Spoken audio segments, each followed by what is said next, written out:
Hello, friends, and welcome to the show. This episode, I'll be talking about Biden's awkward tiptoeing around answering whether or not he believes Chicago teachers should return to school. Someone believes they're dunking on Trump in possibly the funniest way ever. Joe Biden on the pandemic. It's going to take a heck of a lot of time to beat it. I'll touch on something Andy No has brought up about Portland Mayor's Ted Wheeler's latest hire. Breaking news from NewYorkPost.com: Netherlands on the brink of a civil war as rioters strike again over COVID-19 curfew. And Derek Thompson brought this up today. If you're confused about the vaccine timeline, it means you're paying attention. Biden teams tamps down hopes for widespread coronavirus vaccine availability by spring. And then the next image, Pfizer Inc. will be able to supply the U.S. with 200 million COVID-19 vaccine doses by the end of May, 2 months sooner than previously expected, according to its top executive. In fairness, it's not easy for an incoming administration to communicate stretch goals and simultaneously be clear about realistic and worst case scenario timelines while the facts on the grounds are still changing. But I'm still confused. And you're right to be confused. He's right to be confused. I'm right to be confused. And why is that? Because we are seeing and hearing one thing. We were promised another. And then we were being told something completely else by the media. We were told Trump's rollout of the vaccine that he did not have a plan. But obviously he did have a plan. If we were already rolling out 1 million vaccines a day by the time Biden was taking office, there had to be a plan in place. So why is there so much confusion? Why is there so much orange man is bad, everything Biden is doing is good, even if it's not meeting up to the high promises that he's made? But before we get to the next story, how about you smash that like button, subscribe to the channel if you haven't already. If you'd like to contribute to the show, please go to notcensoredyet.com/donate, where you'll find links available to contribute to the show to allow us to remain independent and produce quality, consistent content. So thedailywire.com talks about Biden avoiding answering whether its teachers should return to schools now as Chicago Union defies orders. So here's a clip from that interview. Teachers Union has refused. They've defied an order to return to in-person classrooms because of a lack of vaccinations. Do you believe, sir, that teachers should return to schools now? I believe we should make school classrooms safe and secure for the students, for the teachers, and for the help that's in those schools maintaining the facilities. So that wasn't the question. But first, I'm going to have to talk about Joe Biden is extremely winded for some reason. So he's been coughing a lot. He's super wheezy. He's had the COVID vaccine. So what is going on with Joe Biden's health? I'm genuinely interested. This isn't me trying to dunk on him. This is why does it sound like he's in the middle of running a marathon while he's answering that question? And he's tap dancing around it. He's not talking about school safety. He's not talking about cleaning the lavatories. He's not talking about plans to do whatever. He's asking, should Chicago schools or Chicago government says, go back to work. These kids need to go back in the classroom. There's too many suicides happening, too much mental health issues going on. We need to get them back to school. They need to be socialized. They're social creatures. Kids are more social creatures than adults. Adult humans can deal with isolation a little better than kids because we have that armor plating of, life experience, going through trials and tribulations and all that stuff. Kids are still in developmental phases. That's why timeout was such a bad punishment as a kid, right? Because you were just alone to think about yourself as a kid and you had no mental defense to that. The AP noted that district officials in Chicago have said that defying an order to return to work amounts to an illegal strike. School officials have argued that remote learning isn't working for all students, including many low-income and Black and Latino students who make up the majority of the district, the AP reported. The district's safety plan includes thousands of air purifiers, more cleaning, and a voluntary testing program. So basically, Chicago is saying, hey, you guys need to get back to work. What you're doing is no longer legal. We're not authorizing this strike. You need to go to work. These kids need to go back in school because it is for their safety. At this point, I think the government of Chicago is saying, we don't care about your safety. We care about the safety of the children because we can see beyond the tips of our shoes, because this is extremely important. If you stunt the intellectual and interpersonal growth of these students, it's going to have a lasting effect on their growth, and it's going to affect them as adults, and it could potentially affect them as parents. And it's something to keep in mind. Don't allow these teachers' selfishness negatively affect the children. As teachers, you accept the sacrifice. You're sacrificing your time. You're sacrificing pay that you may have gotten as doing something else as opposed to being a teacher to teach and mold and form the future generations. And now you're saying, well, they're not worth it. Those low income Black and Latino students aren't worth it because I might get sick. And now the teachers unions have the SADs because they don't want to risk getting sick. They think their health is more important than the health of the students they teach. And I find that just very hypocritical and very selfish. Trump trolled with the worst president ever banner flown near Mar-a-Lago. Former President Trump golfs on first full day out of the office. I don't understand why people are following him around trying to see what he does. Of course he's going to play golf. If he did that while playing president, why is he not doing that after being president? And why is it former President Trump golfs? Why can't you just say retiree goes golfing because he's 74 years old? Trump is getting warm welcome from the skies near Mar-a-Lago today. That's from Daniel Ufelder. He's a lawyer. Trump, worst president ever. Trump, you pathetic loser. Go back to Moscow. And honestly, if you think you're dunking on him because of that, he needs to get a plane, get a banner that basically flies. Hey, at least I was the president. He was an OG Twitter troll. I'm sure he can find something extremely clever to come up with and just basically dunk on whoever did that. So Peter Ducey asks a tough question of Biden. Let's hear that. Mr. President, so you just said that you think within 3 weeks or so we'll be at the point where there are 1 million vaccines per day, but it seems like... No, I think we'll get there before that. I said, I misspoke. I hope we'll be able to increase as we go on until we get to the 1.5 million. Ah, so fact check, missing context. He misspoke and actually meant 1.5 million. So fact check, false, friends. A day. That's my hope. And then the follow-up to that would be, now that you're president and you're saying there is nothing we can do to change the trajectory of the pandemic in the next several months, what happened to 2 months ago when you were talking declaratively about I am going to shut down the virus? Well, I'm going to shut down the virus, but I never said I'd do it in 2 months. I said it took a long time to get here. It's going to take a long time to beat it. And so we have millions of people out there who have the virus. We're just, for the first day, I think, correct me if I'm wrong.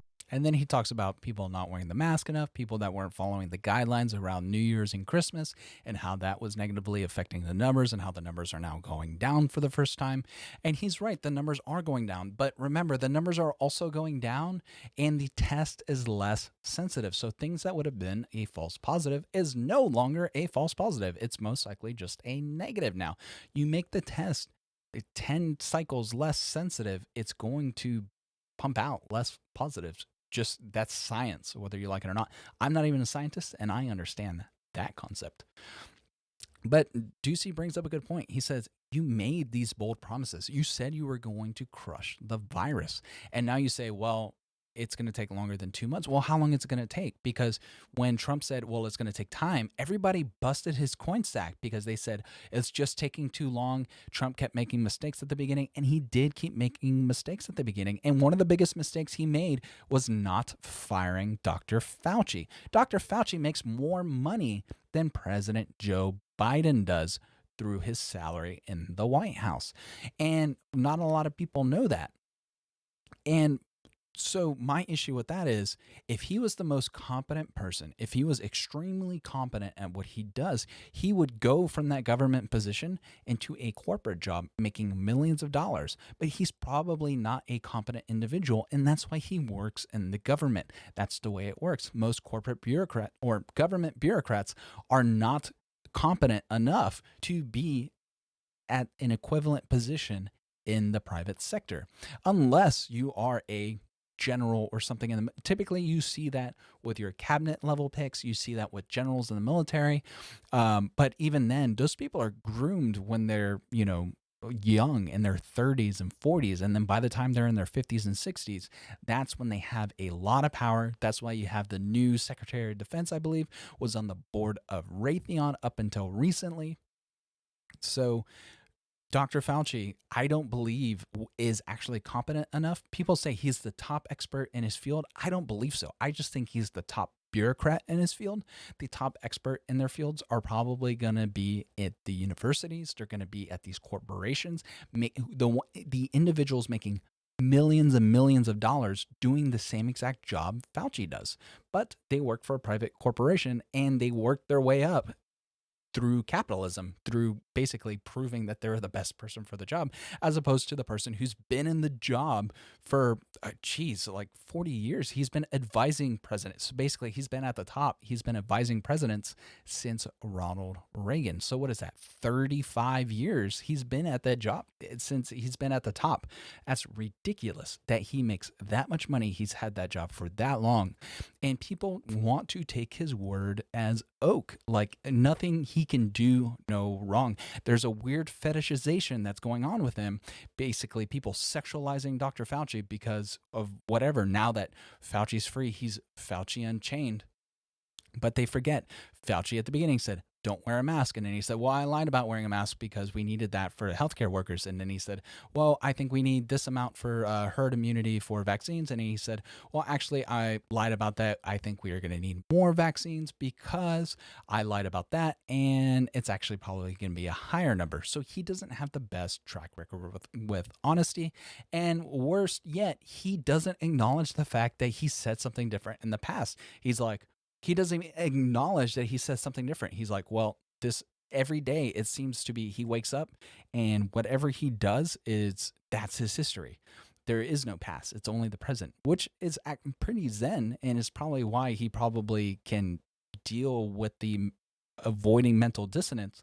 But every time he shifts position, he never acknowledges that he held that opposite position just a few days before that. So I feel that the glorification, the deification of Fauci really needs to stop. People need to acknowledge he's a government bureaucrat. He's not there because he's the best. He's there because he's been there the longest. He's the best at squatting and not leaving. Andy No reports Portland Mayor Ted Wheeler has hired former Portland Mayor Sam Adams to his staff. Adams was elected in 2009 and was embroiled in a controversy when it was revealed he had a relationship with an underage boy. And I feel like, well, that it's not completely true. The top tweet actually said that. So the issue, what it looks like to have happened was once they did the investigation, CNN reports that they couldn't prove anything, that basically anything inappropriate happened before the kid turned 18. So basically the boy turned into a man, but it looked extremely inappropriate. It looked as if a 40-plus-year-old man was grooming a 17-year-old minor. And then as soon as that minor turned 18, then they started having a sexual relationship. And that's basically a questionable thing. Do you want somebody in your government? Do you want someone who has a history of doing that while in positions of power back in a position of power? Once you do it the first time, you're likely to do it again because people with power tend to do things like that if they have those sorts of urges, I suppose.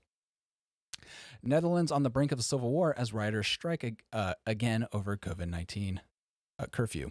Anti-lockdown protesters in the Netherlands set fires, looted stores, and fought with cops for a third consecutive night of rioting after a strict curfew was imposed, with a mayor warning the nation was on our way to civil war.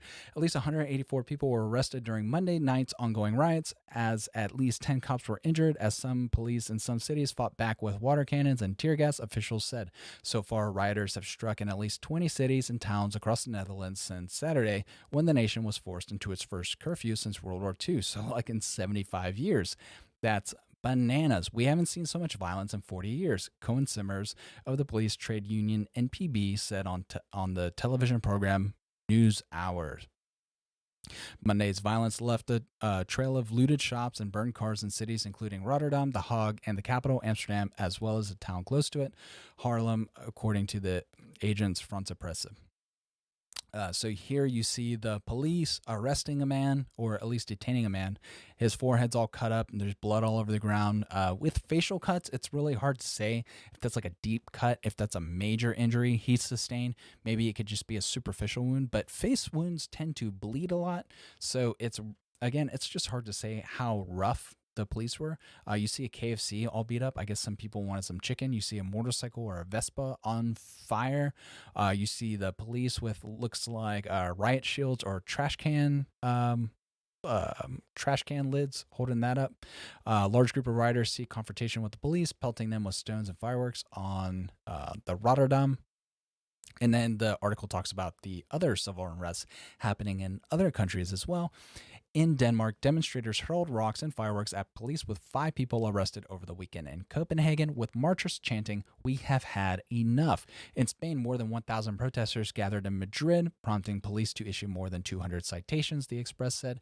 Spanish demonstrators held signs reading, "We want to breathe," and COVID 1984, the newspaper said. That one's pretty creative, I'm not gonna lie. But they're also talking about in the Netherlands that, hey, this isn't protesting, these are just people rioting and looting, and these are just thugs. Basically, a lot of similar things I heard or didn't hear last year in the United States, but I'm now hearing this. They talk about freedom and dictatorship, but in the meantime, they are demolishing the shops in the station here. They're setting fires in the police station at the station. We're on our way to a civil war. So it's definitely interesting what's going on in Europe. People think that the anti-mask, anti-lockdown thing is just an American thing. That is just, oh, my freedoms, right? No, the worldwide, people are having enough. When is enough enough? When is enough suffering? When are enough jobs lost considered enough for us to go back to work? Is it until all the small businesses are destroyed and we're forced to work for some corporation or forced to work for the government? Because then we'll have our socialized healthcare, then we'll have X, Y, or Z, and then we'll have our unionization because we're only working for the company or the government. So it's really hard to say. You have your the make COVID 1984 and COVID 1984. You definitely have what looks like the police state developing around implementing these COVID-19 lockdown measures, hey, if you see your neighbor having a party, call the police and we'll have them come over. We won't tell them that you narked on them. And it's like, bro, like, why are you incentivizing like spying on your neighbors? That's what they did in World War II. People would hold cups up to their ear, up against the door or up against the wall to listen to see if their neighbors were listening to, I think, BBC radio to find out what was going on beyond the borders of Nazi Germany. And they would tell on their neighbors, and their neighbors would get sent to some sort of Nazi concentration camp. So let's not incentivize spying on our neighbors. Let's not incentivize the government taking more power than it already has. It has a lot of power, and we're only giving them more by allowing them to do things like this. And violent riots like this and things like the Capitol riots give the government the basis to request or demand more power, which is also an extremely scary thing. That's why so many people believe there's false flag operations so the government can request more power. Like I said, it's really weird that from a lot of the people from the Capitol, there's individuals that are not facing bail. There's people with charges being dropped. And you see even the leftists on Twitter going, what the heck is going on? I thought these people were terrorists and this, that, and the other. Why are they being let go on bail? And then they just kind of disappear and you don't hear about that case and that case gets dropped. What's going on? What's going on around the world? Why does it seem like all these things are happening with all these governments at once? You have the New York State bill talking about camps, and then you have Germany saying, oh, we have camps. And all these things are being similar, all the Build Back Better talk. You can go into the rabbit hole, I suppose. But the thing to keep in mind is The governments around the world are enjoying the power that they're basically have been given during COVID, or that they have taken during COVID, right? Because we, the people, authorized the government to use a certain amount of power. But during COVID 19, the government basically said, we don't need your authorization. We're going to tell you what's best for you. So now that they have that power, the government has never given back power to the people. We've been in a state of emergency nonstop since 9/11, I believe, in one way, shape, or another. That's why we have the Patriot Act still going on today, and they want to enable some sort of Patriot Act 2.0 from what happened at the beginning of the month. So I'll leave you with this. Don't trust the government to basically use power, or to take power in a time of crisis and then give it back after the crisis. They're going to keep that power and then either find a new crisis, as in there's a war or a new threat, because now that militant Islamic terrorism is no longer a number one priority of the US population, now US domestic terrorism and white supremacy is the number one threat. So we need to do a Patriot Act 2.0 so we can track and spy and gather intel, and we need to label them as whatever. We need to be able to detain anybody we disagree with. We can just label them this. So it's a slippery slope, friends, and it's something that everybody needs to keep in mind. People need to be cognizant of, because eventually you're going to find yourself in the position where you're going to be the ideological opposition of the party in power. Do you want to give the government more power than it already has? Or do you want to say, hey, government, that's enough. I'm of the government already has enough power. The government is already spending more than enough money. I'm being taxed as I make money, as I give money, as I give money to a friend, as I own a house, as I have a car, as I pump gas, as I buy food. Every time I do something, I am being taxed. What more does the government want from me? It is too much. But that's it for today, friends. If something breaking or insane happens, because the past couple days have been bananas, I'll post something later tonight. If not, I'll see you all in the morning. Have a good one, friends. Later. Bye.